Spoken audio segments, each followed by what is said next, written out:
সকাল থেকে গভীর রাত পর্যন্ত শ্রমিকের কর্মঠ হাত গড়ে তোলে আমাদের চারপাশের বিশ্ব। প্রতিটি স্বপ্নের বাস্তবায়নের পেছনে তাদের রয়েছে অপরিসীম অবদান। সাম্য, ন্যায্যতা ও মানবিক রাষ্ট্র প্রতিষ্ঠার লক্ষ্যে অন্তর্বর্তীকালীন সরকার শ্রম সংস্কার কমিশন গঠন করেছে। এছাড়া শ্রম আইন সংশোধন ও যুগোপযোগী করার উদ্যোগ নেওয়া হয়েছে।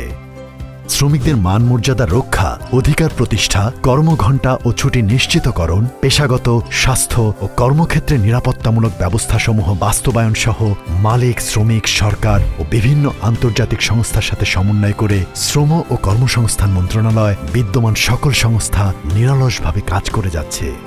শ্রম শুধু একটি কাজ নয়, এটি সমাজের ভিত্তি। আমরা শ্রদ্ধা ভরে স্মরণ করছি সেই সব মানুষদের যাদের মেধা ও শ্রমে নতুন বাংলাদেশের অগ্রযাত্রা নিশ্চিত হচ্ছে।